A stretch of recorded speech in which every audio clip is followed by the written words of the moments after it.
Hey, yo, Mac, Ladies and gentlemen, C5. Oh! Wayne time. Oh! Yeah. Zone. let me see your shoulders work. I mean, I don't know what y'all came here to do, but if you ain't got a lighter, what the fuck you smoking for? What the fuck though? Where the love go? 5, 4, 3, 2, I let one go. Wow, get the fuck though. I don't bluff, bro. Aiming at your head like a buffalo. You a roughneck, I'm a cutthroat. You a tough guy. That's enough jokes. Then the sun died. The night is young though. The diamond still shine in a rough hole. What the fuck though? Where the love go? 5, 4, 3, 2, where the ones go? It's a shit show. Put you front row. Talking shit, bro. Let your tongue show. Money over bitches and above hoes. That is still my favorite love quote. Put the gun aside. What the fuck for? I sleep with the gun. And she don't snow. What the fuck, yo? Where the love go? Trade the ski mask for the muzzle. It's a bloodbath. Where the suns go? It's a Swiss beat. That the drums go. If she's iffy, that the drugs go. If she's simply double cup toast, I got a duffel full of hundos. That the love go. Where's the uproar? What the fuck though? Where the love go?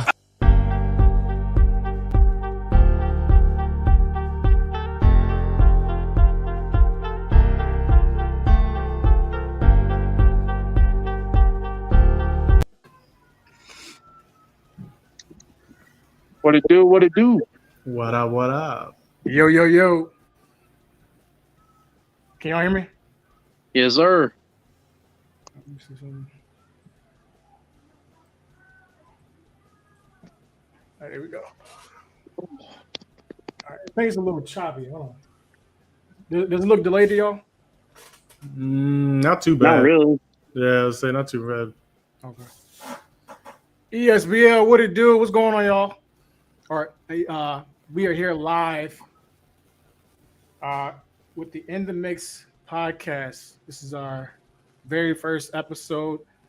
Glad to be here. Glad to have you guys here. Glad for the support for those of you that are up. What is this? Almost 12 o'clock midnight. Glad for y'all being up with us tonight. Let's dive right into it. All right. I think I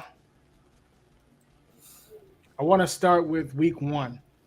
Week one, we had some very interesting games going on. Excuse me. A lot of teams got a lot of action. And Tony, what did you see in week one that really stood out to you as far as the teams that have played thus far? Well, without trying to sound biased, I think the Lightning shocked a lot of people.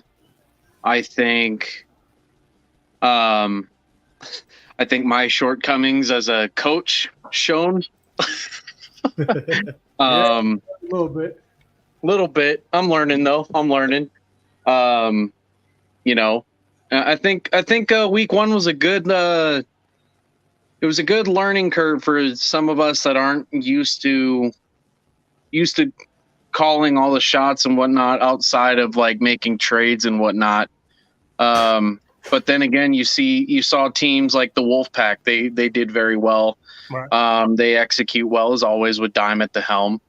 The people the coaches and whatnot you expected to do well, did well. How did you feel about the Leprechauns? The Leprechauns are currently 2-0 right now. They've been playing some phenomenal basketball. They have 2 blowouts under their belt. If you look at the roster, with the makeup, Brandon Tate, Aaron Prince, Sarah Counterman, just those 3 bigs right there, they're all 7 foot. Sarah's put together a hell of a squad over there. I mean, they're playing good basketball now, but I mean, it's too early to tell if they're truly a powerhouse. I mean, look at the Riots last year. What they start the season or last season? They started the season 7 or 8-0. Right. So I mean, like the early part of the season, you may get off to a quick start, but that doesn't necessarily say powerhouse.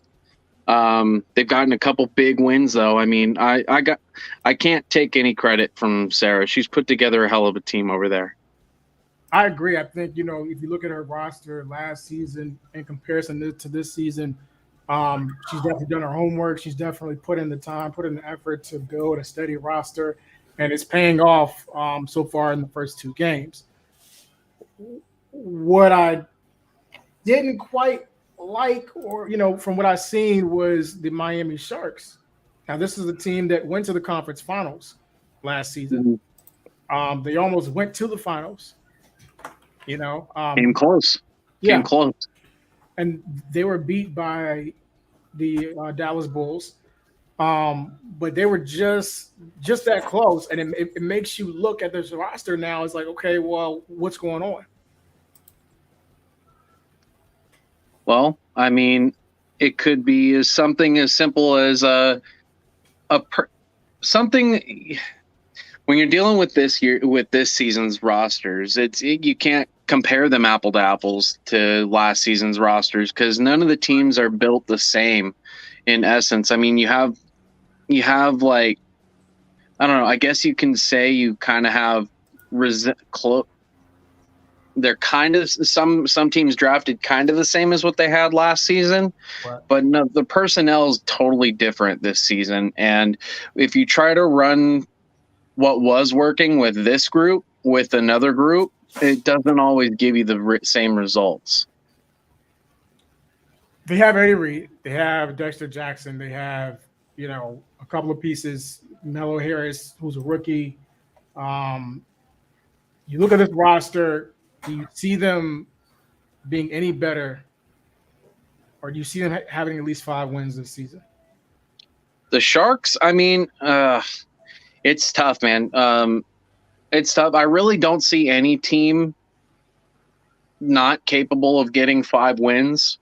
Right. I mean, the good thing about the Sharks is they've only got a couple games under their belt, and they have time they do have all the time in the world to make adjustments, turn it around, figure it out with the current roster that they have. And I think they have plenty of time to turn it around. Like I said, it's too early in the season to call any one team a powerhouse. It's too early in the season to say one team's the punching bag of the ESBL. I mean, but to be honest, if you look at 2 games in a row now, was it 40 or 50 each game? Yeah. I think the roster kind of needs to be changed. I'm gonna be honest with you. I don't know if you keep this same roster and you keep going. I think it's several teams. Well, that rookie, right, Harris? It looks like he struggled several times now through each game. 4 for 14 his last game. I mean, he's shooting a lot of shots, not making them. Right. I did like Bird. Bird was decent, efficient. But I'm gonna be honest with you, something's got to change. Like that's 2 games in a row. Like that's not even close. Like you're not even putting up a fight. So and let's think about it. Let's think about it this way too. They're missing 2 key contributors that they had last season, and that was Greg Powers and Anthony Delano. Right. Excuse me. They're missing 2 of their key contributors. So now they're having to rework their entire system and try to figure out who's going to step in and fill those roles. So, I mean, that's going to be the biggest challenge for Miami is figuring out who's going to be the new kind of face of the franchise. So we're looking at, speaking of which, you just mentioned Greg Powers and Delano. Powers just played in a ball game where he scored what? Let me see. Let me open this up.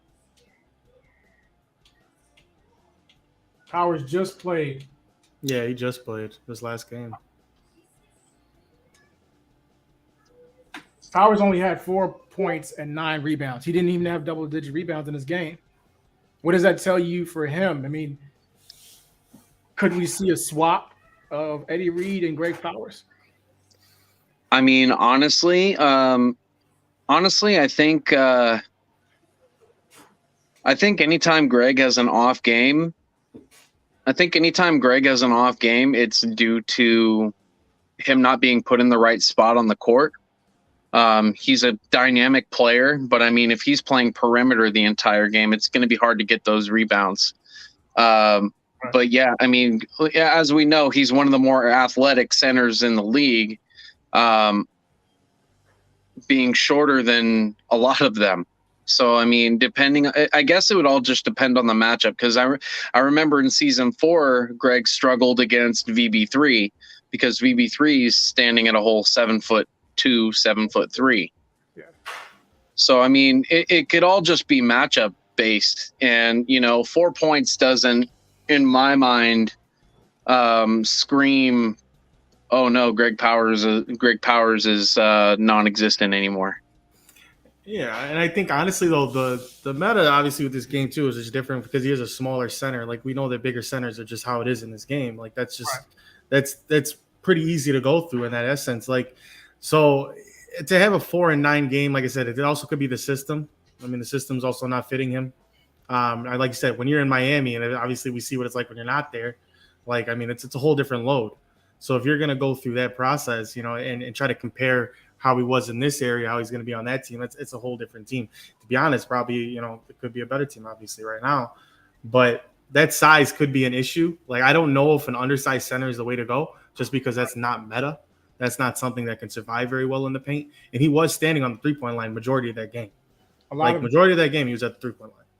And he still got 9 rebounds. So I mean, he still got 9 rebounds, and he was standing on the perimeter most of the game. So I mean, I said, you can't let the point column fool you, because Greg Powers, he shows up in other ways. He shows up in other stat categories and other categories that aren't even listed. He's detrimental to getting players open off the screen, setting players up with the pass. I mean, like he's a good all around player. I enjoy watching Greg Powers play personally. So I'm looking at Barack Odrama, and I kind of want to touch bases on him. He has 25 points in this game, 2 rebounds, 5 assists. Still, he shot 11 for 18 from the field, 1 for 2 from 3. He was 50% from the 3-point line, right? You look at his last game. Odrama had 18 points, 4 rebounds, 3 assists, 70% from the field. He didn't make a 3 in that game, but he was 100% from the free throw line. Is him and Dime Hardaway the best backcourt in the league right now? Him and Dime Hardaway the best backcourt in the league right now? I don't know. Like I said, it's too early to say, but after week 1, I feel like after week 1, they're definitely up there. They're going for the higher percentage shots. Right. They're converting on those high percentage shots. They're not taking too many risks downtown. So, I mean, the system seems to be working for what they're doing. Yeah, I agree with that, honestly. Drama looks really good. Let me keep it a buck. Like the fact when he turns the corner, I mean, both of them, to be honest with you, but when they turn the corner, it's a 90%. Like that's very good on their end, and they've done a really good job. They don't take the bad shots, which I've noticed that at least on some of these bad teams, a lot of them take badder shots more to the perimeter, trying to take the contested ones instead of turning the corner. It seems like that's a little bit more easier right now, is the PGs that are a little bit more downhill as opposed to on the perimeter. And they both, when they got the ball in their hand, they're very good going downhill. Yeah, Dime was also a candidate for MVP last season, so I definitely see him, this season kind of getting back on track with that. I don't see him having an MVP season just because he does have his counterpart in Barack Odrama, but Odrama should definitely be, if he can keep up this momentum and this style of play, definitely be in the conversation for some type of award at the end of the season. But definitely an all-star at most. Out the gate, looking like if he keeps it up, it could be, for sure. We're looking at some of these other teams that have played. Excuse me. Matter of fact, Charlotte Outlaws, the brand new team in ESBL, ran by Lucas Scott. Speaking of Lucas Scott, he had 25 points, 4 rebounds, 6 assists, 3 steals, 2 blocks. He was 11 for 14 from the field and 3 for 6 from the 3-point line. Dog. Lucas Scott is good. A man. No, he's a dog. Since he's returned to ESBL. He did play for my team last season when he rejoined the league. He was there for 3 games, I think, 3 or 4 games. And now this season, here he is, able to. How we doing? How we doing? What's up, man? This season, here he is, and now he's, he's really playing out, kind of out of his own, element. I was very impressed. His ability to get down into the paint, create easy looks, and then the 6 assists on top of that. He wasn't even playing, or he might have been at the point guard spot. Yeah, I think he was at the point guard spot. Yeah, but like just to even have 25 points and 6 assists in a game, and this is your first game. It's efficiency.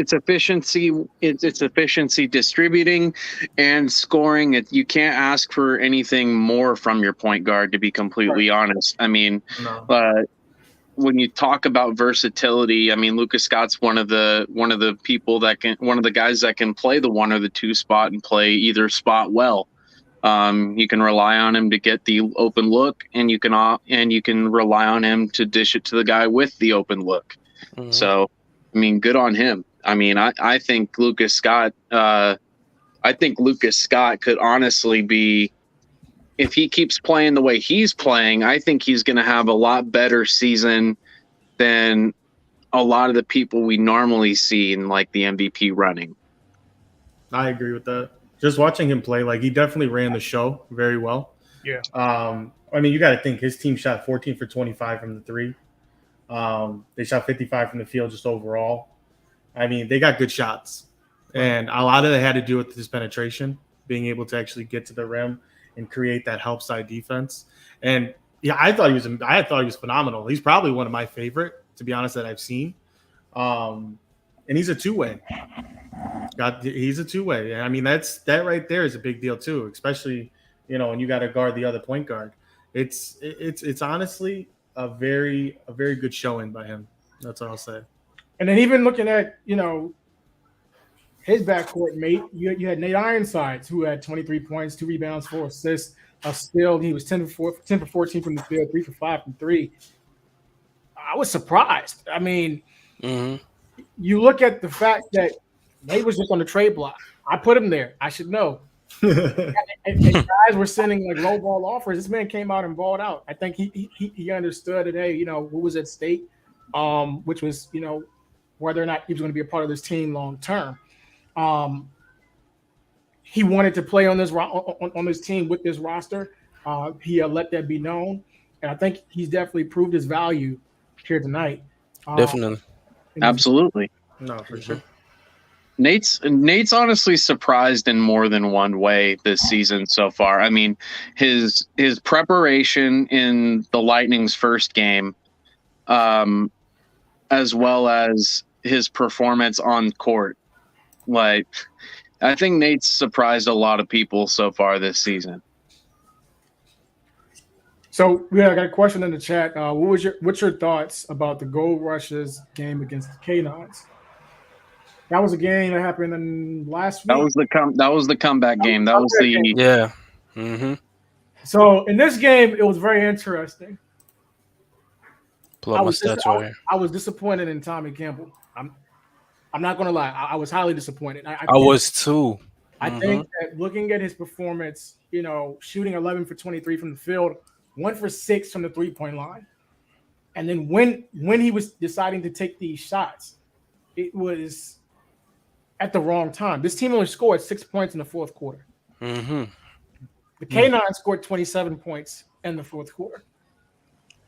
You can't give up a lead the way that they had, quarters 1 through 3, and then you come into the fourth quarter and decide to just stink it up. Yeah.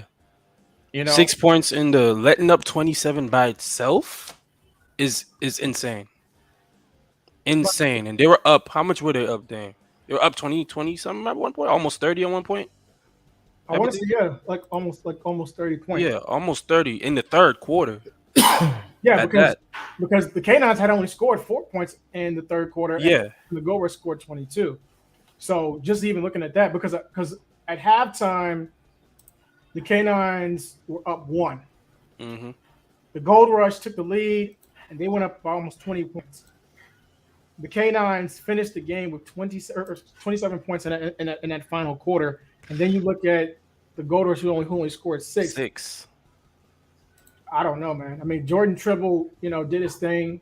He is a rookie. He still has some learning to do. He shot 50% from the field and from the 3-point line, so still efficient game from him. Garza Martinez, his shot selection was a little shaky as well. You look at 3 for 9 from the field, 0 for 1 from 3. He did do well in other areas. He had 11 boards, and he wasn't the power forward or center. Ben Diesel, who was their center, only had 4 rebounds in that game. And I think all of that goes back to when you're creating a game plan for your team. What is your identity? Who is on your roster, right? And do you have a roster that's capable to run the plays that you're trying to run? There's no need to run a 5-out pace and space perimeter centric offense if you have big men who cannot shoot. Right. Yeah. Or a big man that's not quick enough to pop off of a screen. Those things matter. Having a point guard that can be aggressive but also know where to dish the ball to. I think that a lot of teams lack that. And if you look at this game, Johnny Columbus had 7 assists, right? The next highest amount was Garza Martinez and Jordan Tribble, who only had 4. So what I'm understanding is, aside from Tommy Campbell himself, who took 23 shots, you then look at Jordan Tribble, who took 16. This backcourt took took almost 40 shots collectively just between the two of them. That is a lot of shots. The team only took 68 shots. You two took 40 pretty much, and the team took 68. That's 28 shots. Right. Think about that for a second. That means that you're being very aggressive, too aggressive at times, and too aggressive at the wrong time. Tommy Campbell had a great game at first when, seeing him with the flashy plays, dunking the ball, slicing and dicing, dishing the ball, different things like that. I don't know what happened, man. When time, because when we commented again, when it was time to lock in and get buckets, right, he was nowhere to be found. When we look at on the other side of Alexis, the game that she had to close out the fourth was crazy. Amazing. Man. She finished with 25 points, 7 rebounds, 2 assists, a block.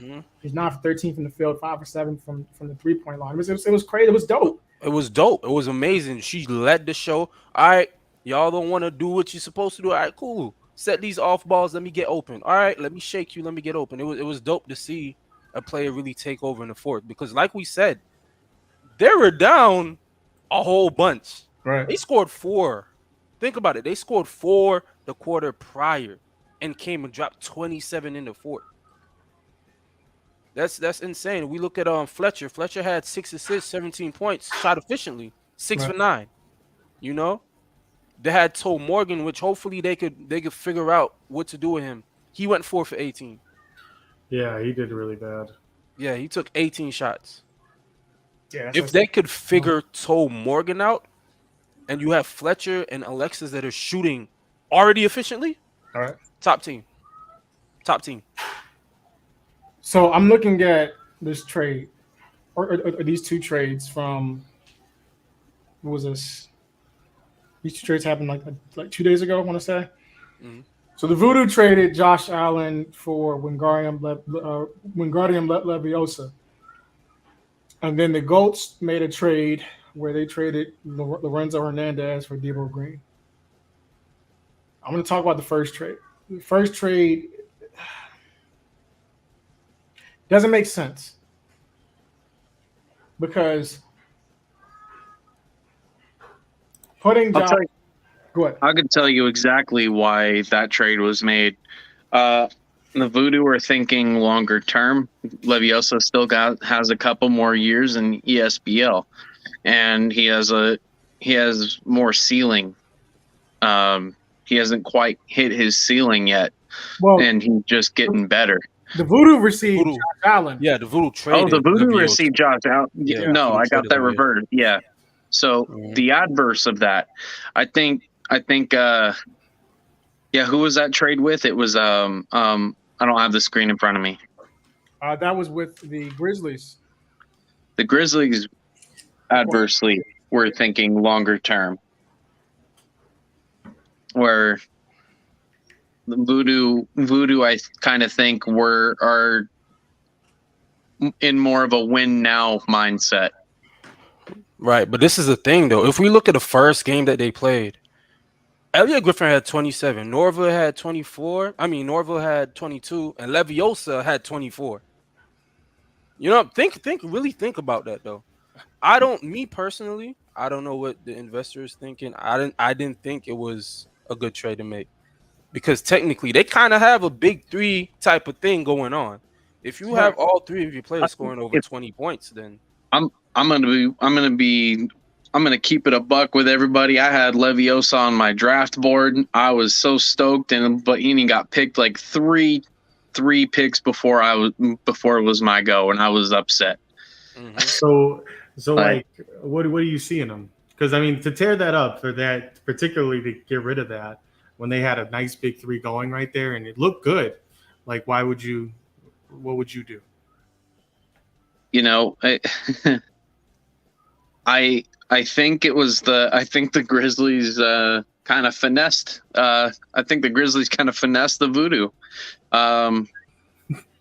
There's no other real way to see it. I mean, we all seen Josh Allen. He doesn't shoot the ball. He's better at other things, but when it comes to point production, Josh Allen isn't the same kind of scorer as Wingardium Leviosa. Like I said, Leviosa has a lot higher ceiling, in my opinion, than Josh Allen. So let me ask you guys this. Now, the Voodoo also added Dillian LeBlanc, right? Mm-hmm. He played prior. He played last season. I wasn't here. I didn't see it, so I wanted to hear. It's been a couple seasons. Yeah, It's been a couple seasons. It's been a while. It's been a few seasons. Okay, so it looked like maybe the Voodoo wanted to take a chance on that too, bringing in Dillian LeBlanc.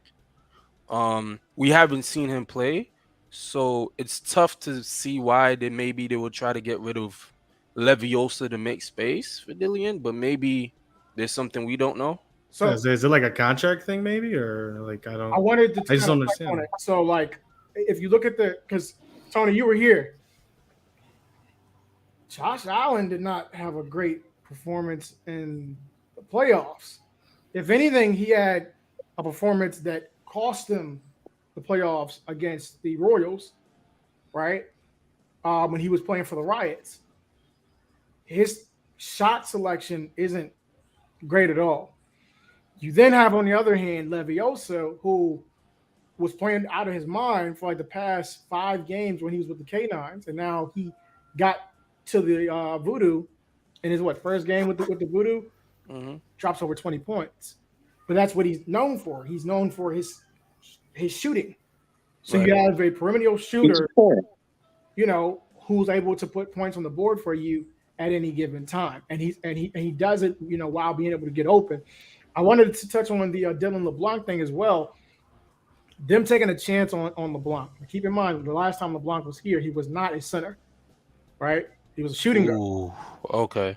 So this is different for him, right? This is a different experience. I don't know what type of player that we're about to see in LeBlanc at all. Like I don't know if he's about to come out and just ball out. I don't know if he's about to. I don't know, but I wouldn't have signed him to a guaranteed deal right away. I would have probably signed him to a non-guaranteed contract first. Yeah.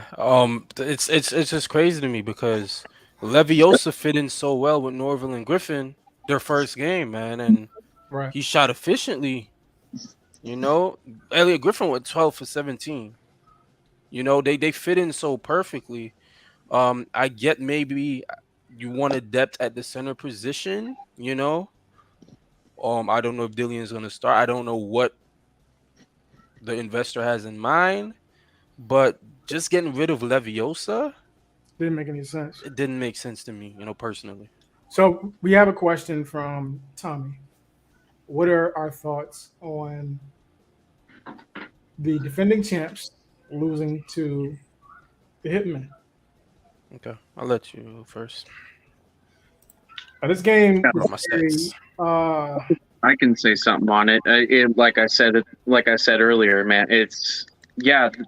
The Bulls are the defending champs, but they also don't have the same team that they had when they won the season 5 championship. Right. Nobody does. And don't get me wrong. I mean, the Bulls did lose in the regular season last season. So let's strike the notion that one loss to the Dallas Bulls is going to break their season, because they've bounced back and they've persevered.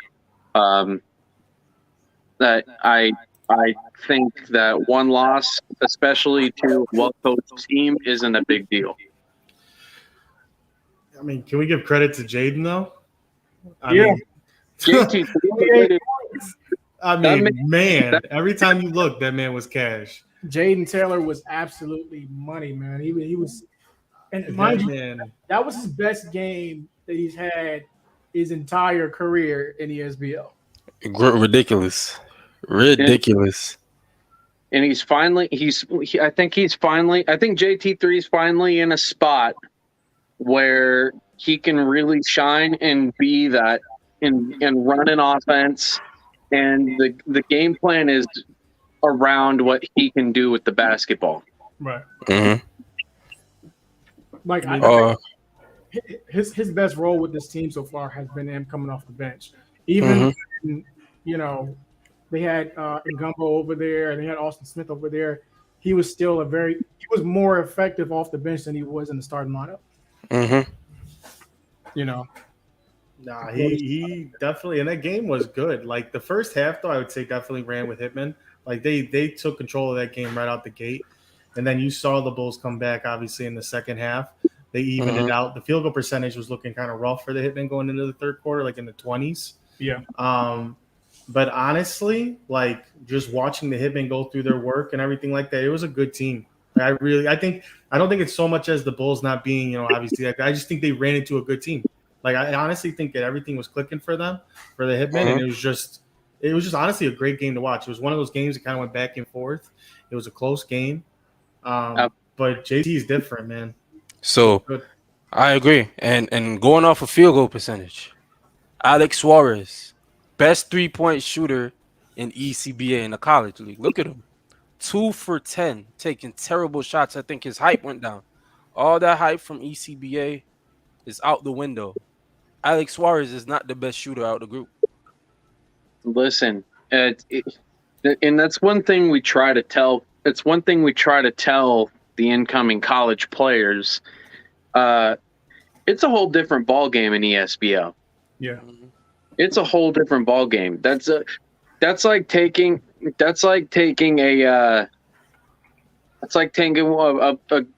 dude who's only played 1 year of college football, throwing him into the pros. He's going to get smashed, right? Right. Yep.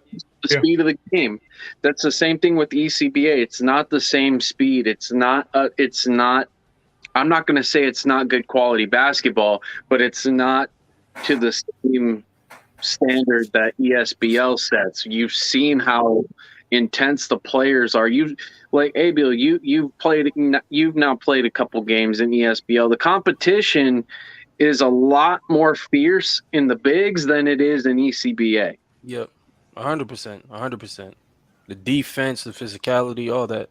ECBA, yeah, we saw a couple players stand out, but now we get to see multiple people stand out off the bench, on the bench, defense. It's a different breed. I will say this: the players that are standing out from ECBA were the ones that wanted to go pro. Mm-hmm. Right. So Ant Thomas made a comment that Tyson Blaze has been on fire since the start of the season, which is true. Yeah. You have to give credit where credit is due. He has also one of the premier shooting guards so far, in the SBL. Again, he's a very key contributor to the Leprechauns winning these games. Mm-hmm. That makes you wonder: are the Leprechauns a legit contender for the finals? I'll let you go first, Tony. In a much too early prediction, I'd say at the very least they're a deep playoff runner, especially if they can keep up the speed of basketball that they're playing right now. I think they have a good chance to, at the very least, make a deep run in the playoffs. And as long as they keep playing the brand of basketball that they're playing.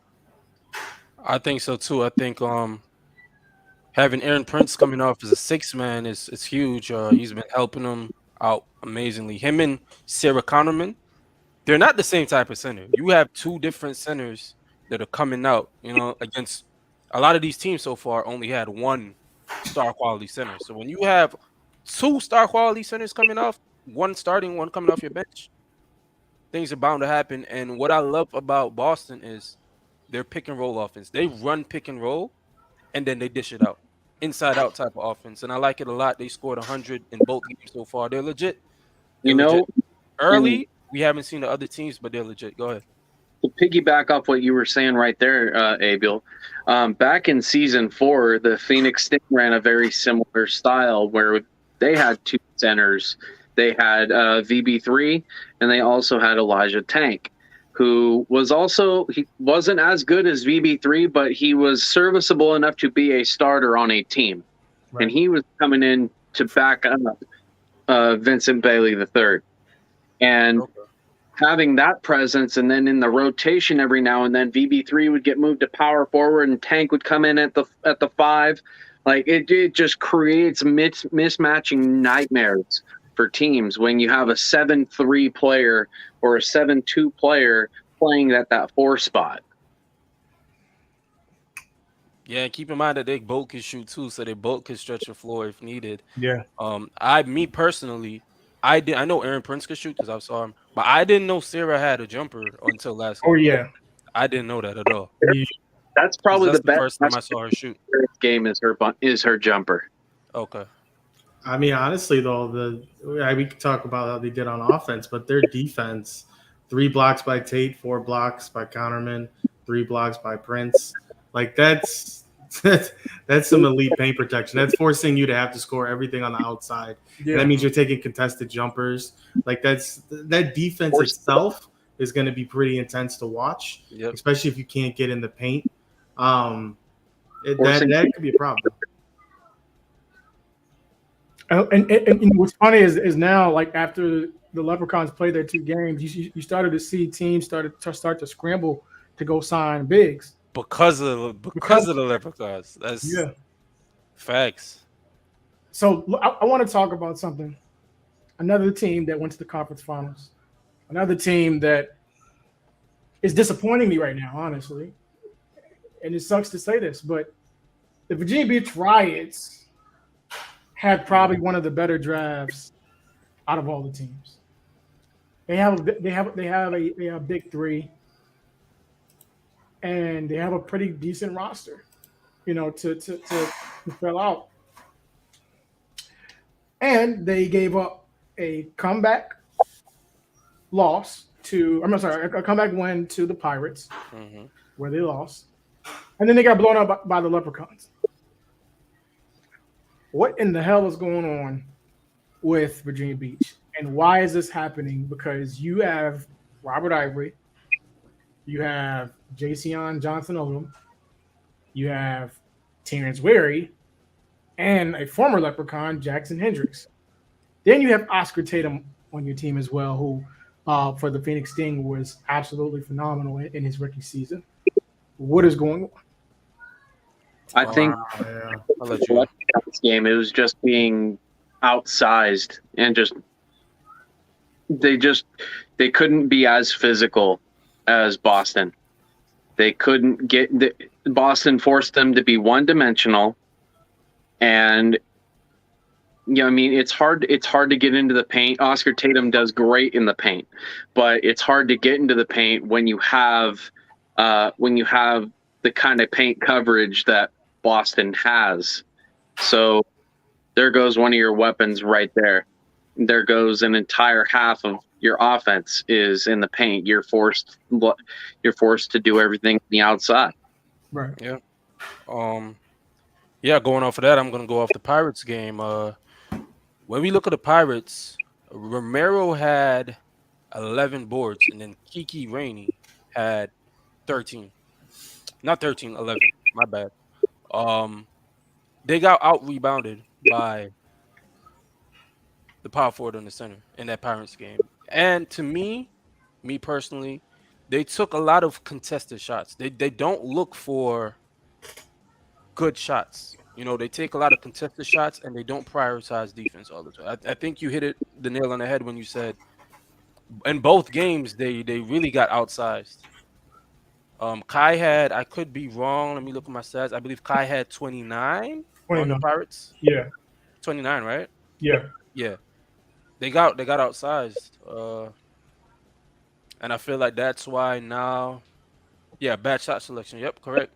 That's why now I feel that the investor is trying his hardest to get another big man because he's seen that, all right, everybody got 2 big men. We're getting outsized. It's time for me to get one. So I feel like hopefully he could get it figured out. I also feel that they're not using Terrence Wary to his best potential. Thank you. Somebody said it. Thank you. I don't think they're using him at all. To have Terrence Wary and to have him not putting up what he normally does is it's hard. And like we said, we talked about Elliot Griffin, Leviosa, and Norville, who all dropped 20. So it's possible to have a big 3 that scores. It's not impossible. I feel like if they're gonna keep with that 3, you know, Jayceon, Terrence Wary, they have to set up a game plan to where they all could eat. So let me ask you this: how many shots did Terrence Wary take in that game? 5 in the Leprechauns one. He only took 5. Took 5 in the Leprechauns and in the Pirates. I'll tell you right now. He was 4 for 12 in the Pirates game. In the Pirates game, He took 12 and then 5. Actually, no, I'm sorry. No, he was 5 or 11 in the game against the Pirates, and then the game against the Leprechauns, he took 5 shots. Yes. So I mean, there's your answer right there. I mean, that just boils down to not getting your playmakers open, not getting your playmakers in the right spots they need to be effective.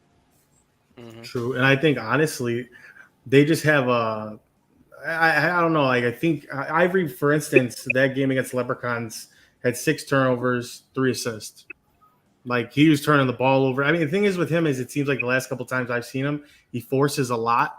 It's not so much as letting the game come to him in an aspect, which I think hurts the other guys on the team. I mean, Hendrick shot like crap.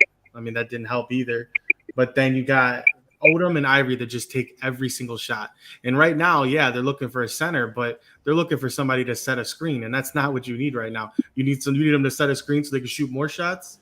Like that's not how it works. Like you have to. Right now, it looks like an offensive issue, like their game plan, more of like what their system is. There's not a lot of movement. It's not hard to guard straight up on 2 guys. Like if you have to just guard 2 straight up guys and there's no movement, it's a fair game at that point. And I think what they're looking for is not correct. A center's not going to save them. That's not what's going to save them. Somebody to hold screens and get rebounds. Yeah, they're undersized, but their issue is a lot bigger than just being undersized. I agree. Mm-hmm. I agree, 100%. AT said where we had a mismatch in the game against Boston, and I didn't see them take advantage of it not once. That goes back to what I'm saying, like getting your shooters in the right spots to make plays and not getting the ball to them. Like Weary had opportunity after opportunity, but was never given his opportunity. Yeah, and if that's the case, if you want to run the system your way, then why not just trade Terrence Wary and get back some assets that would help your team? If you're gonna hold on to Terrence Wary, you have to make a switch in that game plan. You have to. Yeah, I think they have to move either Odom or Ivory, one of them. You can't have them both. If they're both going to run around chucking up shots, I don't think that's like someone needs to be the guy. And I think they're both looking like they're fighting for who's the guy.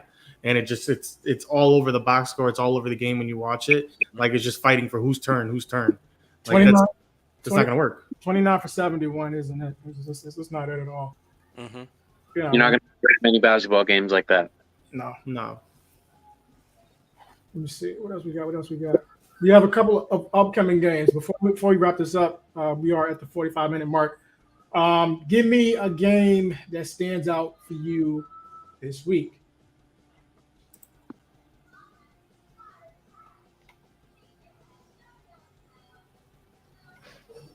Okay, 1 second. My phone is moving slow. All right, here we go.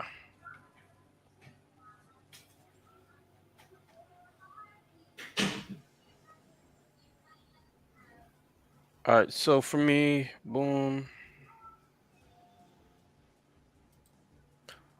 All right, so for me, I really want to see the other teams play. I want to see San Diego play. So I love to see the San Diego Ballers and the Los Angeles Grizzlies, and also the New York Hitmen and the Boston Leprechauns. I want to see the New York Hitmen and the Boston Leprechauns. That game right there should be a headliner. Like, that game is the game of the week, by the way. Yep. Yeah, that game's really going to be a good game, honestly. It's going to be a good game. I want to see if the Hitman could bring Boston down a couple notches. You know what I'm saying? Because all the Boston players are up here. Or is Boston the real deal? Like that's the real deal. Yeah, I just think Boston has just a really good recipe. Like I said, funneling everything and keeping it on a perimeter-centric thing. You don't have good shooters, but New York's got some good shooters, so they may not really need to get in the paint. Like this is a good matchup. Like we have one team that can play on the outside and do it really well and efficiently. And then if you could get them moving in the pick and roll, because I know they're big. The thing is when they get stuck in that pick and roll, if they get a piece, they got to step, especially on those two guards. You got to step. And if they don't step, that's all day mismatch. Let's not forget Jaden Taylor's ability to facilitate the ball. Mm-hmm. He's never been a shoot first guy. And, people forget that he can facilitate the ball. And that's what I was just about to say, too. That was perfect that you said that. Boston haven't went against another team with a good bench yet. So we have not seen how Boston reacts going against a good bench.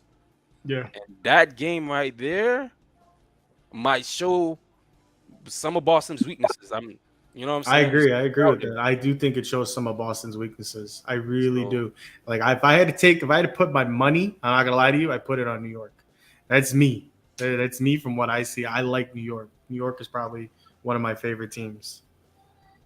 So it looks like that. Oh damn. The Knights have back-to-back games. They have a game. Brooklyn Thunder, right? Against Brooklyn Thunder. Yeah, Brooklyn and Thunder. And then they play the Bulls right after. Yeah, Brooklyn Thunder has double games too, 29th and the 30th also. That's going to be interesting. Yeah, San Diego playing against LA. That is going to be very interesting to see that battle of California. Game of the week is the Hitmen versus the Leprechauns. The game I'm looking forward to is going to be the Generals going up against the Pirates. Now, Generals are a very interesting team. Their investor has several championships in this league. I'm also looking to see if Kai Rainey can get the job done. Is Kai Rainey and the Pirates legit? I think this is a great test for them to determine, what they're capable of, or how strong this team is, or if they were just lucky against the Riots. Yeah, for sure. Dime says, "What are you smoking, Tony?" Just my vape. Got to get my fix. I ain't had it in a couple of days.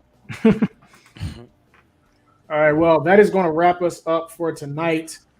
Thank you all for coming out to In the Mix podcast, episode 1. Shout out to Black, shout out to Abio, shout out to Tony for coming out tonight. It is midnight here on the East Coast, actually. Yeah, we got to do this again, y'all. This is pretty fun, pretty dope. We'll come back and do this again next week. what's today? Tuesday. Next Tuesday. 28th. Yeah. And yes, and Fresh needs to come on next time. Fresh and Dom, if you guys want to jump in as well, we'll add you to the panel. Excuse me. But definitely appreciate y'all, ladies and gentlemen. We're gonna sign off and be out. Hold on. Yeah.